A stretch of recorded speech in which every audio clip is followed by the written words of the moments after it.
Hello everyone, this is Rajendra. Welcome to my channel.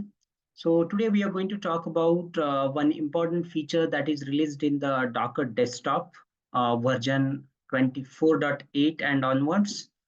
So that Docker init feature basically help us to automatically generate the Docker file, Docker compose file, right?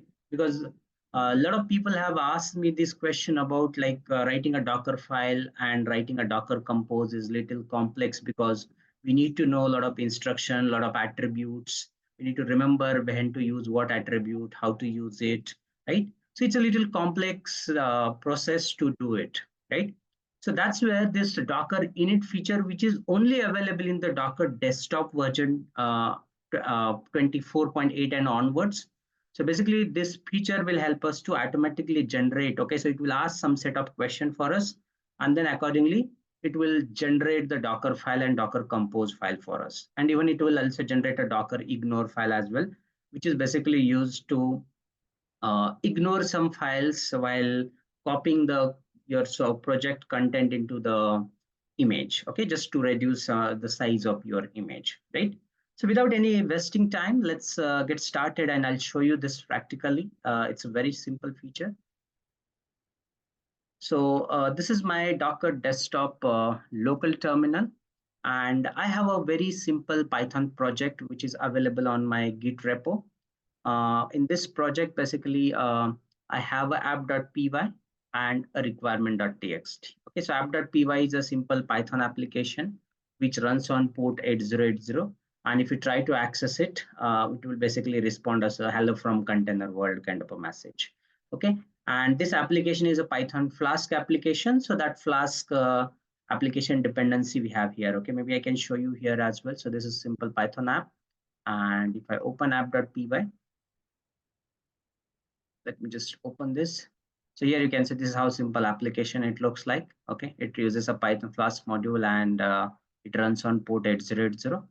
And similarly, the requirement.txt, we just mentioned a Flask because it requires Python Flask as a dependency, right? So now, once we have this application, we really don't need to write a Docker file or a Docker compose file from scratch. Instead, we have to basically just simply, so this is a Docker desktop feature. You should have a Docker desktop running on your machine. Okay, I already have a Docker desktop running on my machine here. Okay, so it's available. So now I just need to run a Docker init command. As soon as I run this, you can see it is detecting automatically what programming language we have used for writing this code. Okay, and what it is saying, this utility will walk you through creating the following files and sensible defaults for your project. So it is going to create a dockerignore file, the Docker file, the compose file, and the README on how to use it. Okay, so it will ask some set of questions. So the first question is like, what application platform does your project use? So it's a Python. Okay, it is automatically able to detect on the basis of the code that we have written in the app.py. It also supports this other programming languages like Golang, Node.js, Rust, ASP.NET, PHP, Java. Okay, perfect. So let's arrow is already selected there, so you can just press enter. Okay, so the first question we have answered. The next is, what version of a Python do you want to use it? Okay, so which Python version we want to use it to run it, right? So by default it is using 3.8.2. So that's okay. We can go ahead and use that latest version. So if I just go ahead and just enter, you can see it is using that version. Now the next question that is asked, it is asking is that on which port on the host machine you want to run this application. Okay, so now our application is running on 8080. So I also want to basically bind it on the host machine on 8080. Okay, you can always use any other port as well. But yeah, let's choose 8080, right? The next, what is the command we use it to run this, right? So to run this, we use basically a Python 3 app.py. So that's what you can specify. What is your, basically, this Docker init will take this from us, and in the Docker file in the CMD instruction, it will add. Okay, so let me run this. Perfect. So it has created a dockerignore, the Docker file, compose file, and readme. Let's go and check this file. Okay, and while writing this file, it is basically uses all the standard practices. Okay, it uses all the standard practices. So if I just open the ignore, So basically a docker ignore file, we write it just to specify if you want to ignore any file. So I'll just open it with a notepad. So yeah, you can see all this is commented.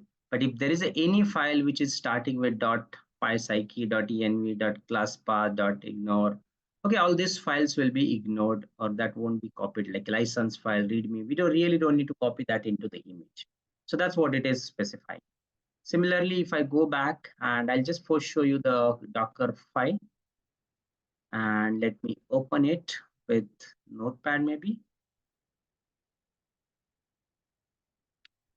So here, this is how your Docker file looks like. Okay, a lot of comments you will see it, but here it is trying to use the best possible approach to write it. So here you can see it is using a Python version, okay, 3.8.2, and it also uses the Alpine images, slim images to reduce the size.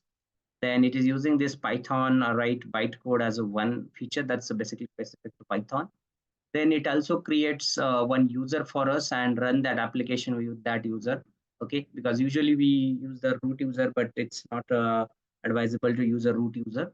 So it's creating one user for us, and then with the help of that, it is running it. Okay, it's also best practice. Okay, it is using a best practice to install this dependency as an volume. Okay, so that it is actually not added into the image size. So whatever the requirement.txt, whatever the Flask we have mentioned, it is installing that. And then it is copying our source code, okay, and then specifying how to run it.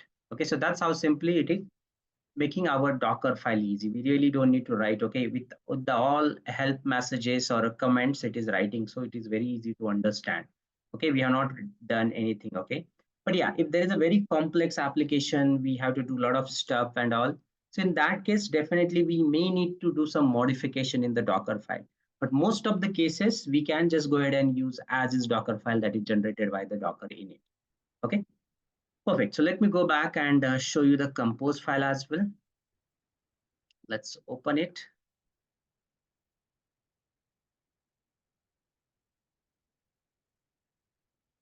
So here you can see the compose file. Yeah, so in a compose file as well, you can see a lot of comments are there, but yeah, that's how very simple compose file. It's just using the services and it's specifying where to use it from the Docker file and then how to bind the, okay, on which host machine port you want to bind it and what is the container. That's it. That's how it is making life easy. Okay, so now everything is ready. Now, if you want, you can just simply go ahead and build your image, or you can just create a container. So if I just use a Docker, let me check if I have Compose installed. Okay, so for now I don't have a Docker Compose installed, but yeah, if you have, you can just simply use a Docker Compose build up-d and your application would be started.